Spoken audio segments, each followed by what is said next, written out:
Hi everyone, I'm Amanda Sugai, and I participated in the 2013 P&T competition for the opioid Nucynta. Why did I participate? I view the P&T competition as somewhat of a rite of passage for PharmDs to land an industry internship. What did I gain? I got just that. No one in my team wanted to do the health econ section, and I took care of it, so that helped me land my health econ internship at Genentech. My favorite memories involve late night silliness at the UCSF Parnassus Library. Where am I now? Well, thanks to that internship, I am now in the second year of an executive leadership program at Genentech. So good luck to all of you out there. I hope you finish the competition. It is well worth your time.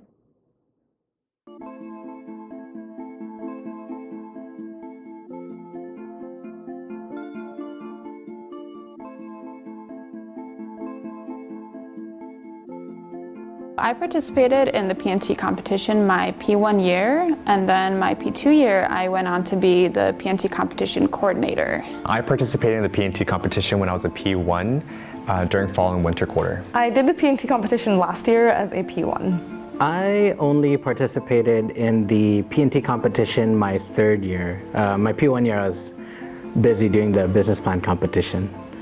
I didn't want to do both and do both badly. I participated my P1 year of winter 2016.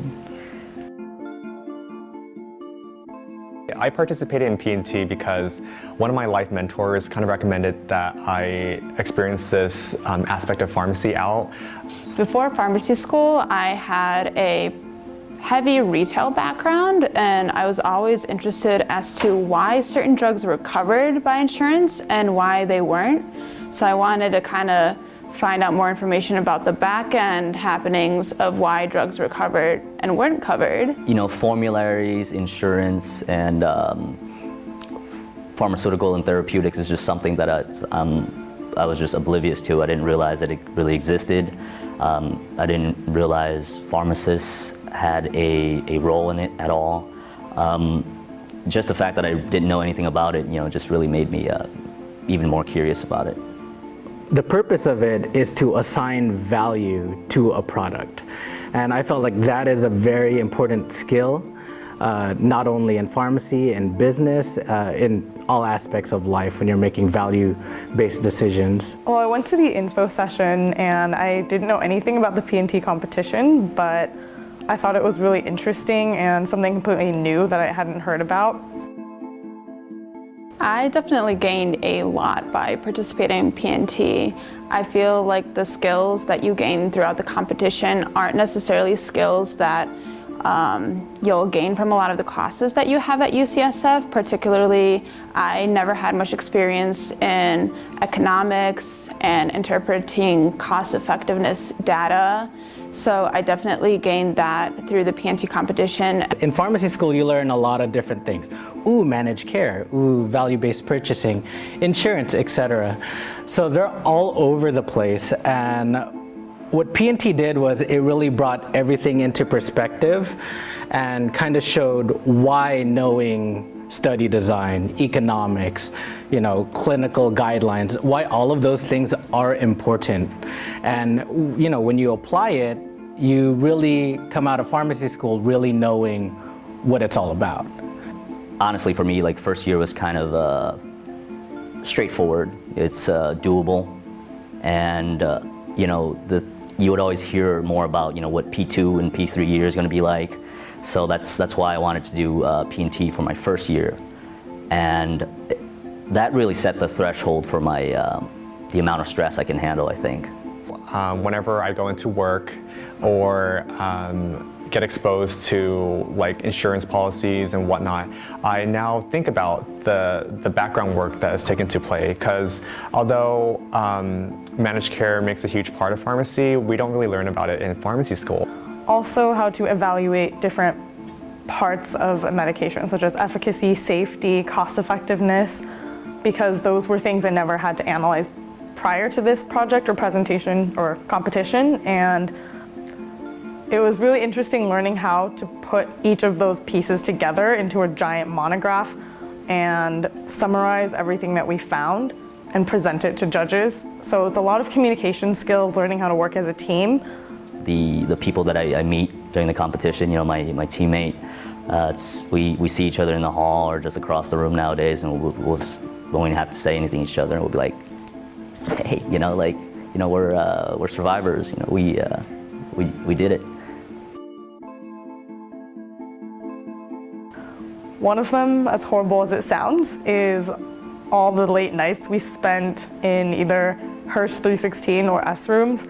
I remember in January we spent probably every single night there and weekends, frequently until 2 or 3 in the morning. I remember taking naps there at 1 in the morning. And as horrible as that sounds, it was with my team members in my group of 3 or my group of 4.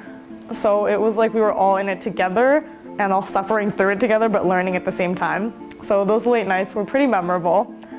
I was able to work with my classmates, being that we were all just P1s experiencing this massive project without knowing anything about managed care or having any background of it was a great experience because we all got to learn from each other's skill sets and past experiences. So we were really hard on ourselves, but then later on when we were celebrating being done with the competition and we found out that we actually placed second at the local competition, we felt so proud of ourselves, and that's kind of when it hit us that wow, we completed this huge project in a relatively short amount of time, and not only did we complete it, but we were successful in it, and placing second was more than we could have ever hoped for. Staying up until 1 o'clock in the morning with my teammates, and we're just at the brink of insanity almost. But it was exhilarating just to know that everything was coming down to the finish line, and then we were actually going to submit everything in time.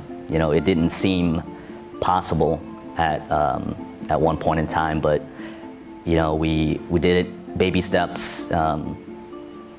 And we crawled to the finish line, and we did pretty well, I think. When we finished the competition, and just me, Jack, George, and Chris just chilling at midnight after we presented nationally and just drinking whiskey and just talking about it, that was like the best experience ever.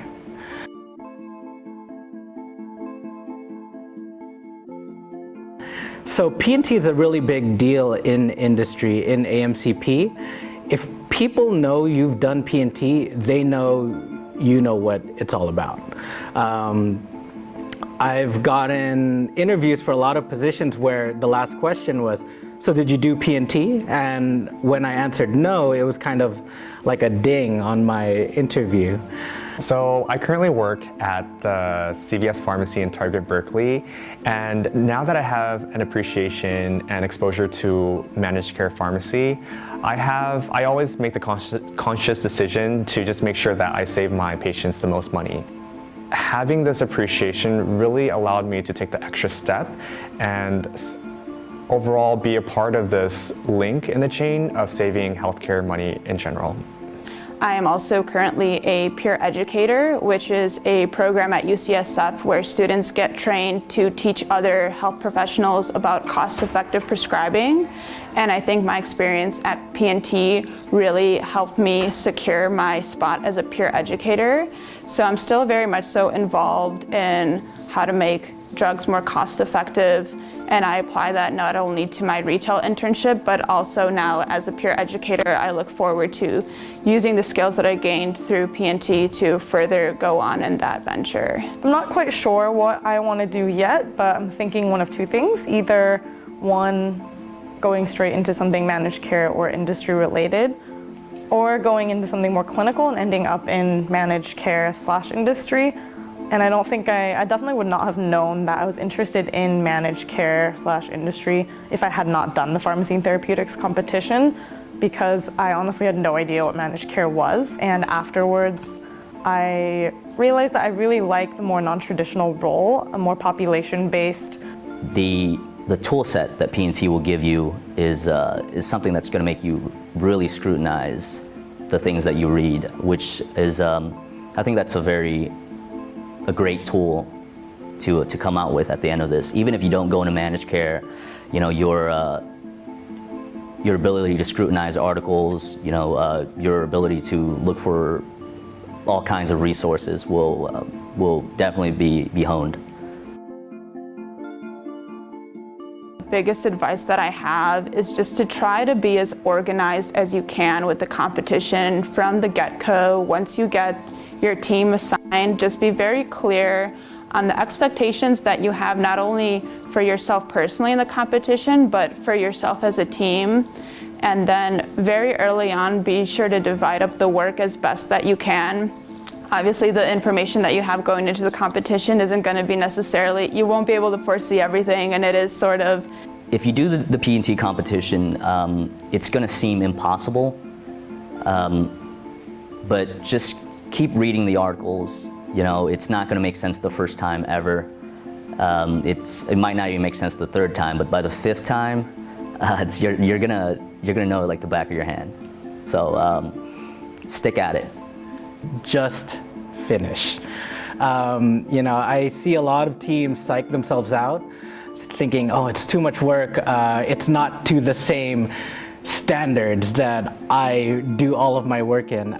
Your P1 year, you really just want to get experience, and you want to see the lay of the land, so that when you go through your P2 year, your P3 year, while you're taking these classes like study design, health economics, etc., it starts to click and make sense. And you know, if you do it your third year, you could just hit the ground running and get a finished product right away. Time management really becomes difficult during that 1 month. Another thing is, if you're not sure if you want to do it, but you may be interested, I would say just go for it, because I wasn't really sure what managed care was, and I had no idea what was going on when I heard about all this, but it just sounded interesting. So it's a new opportunity, and you learn a lot of skills from it. So if it's something that even sounds interesting, definitely go for it. P1s, if I could offer you any advice, it would be that to join an organization first where you can really make yourself grow personally and professionally, but also to join one other organization that you don't really know much about. For me, that was AMCP. And looking back with 2020 Vision, I'm really grateful that I actually took this opportunity as a P1 to do so. Thank you.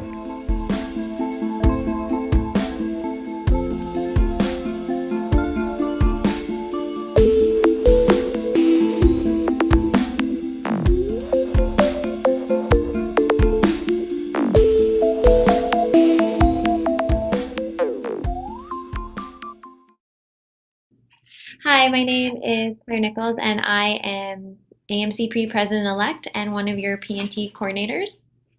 And my name is Ling Wang, and I am also one of your P&T coordinators. Both of us are sorry we couldn't make it there today. We really wish we could be there, but we are at AMCP Nexus conference in Maryland. Woo! Yay! We do hope that you enjoyed the past P&T competitors' perspectives of competing in the competition. We also are both past competitors, and here we are now as coordinators because we love it so much. No, but all jokes aside, we're excited that you're interested, and we look forward to meeting and speaking with all of you. And if you guys have any questions, feel free to reach out to any of the P&T coordinators, Claire, Annie, Elaine, or myself.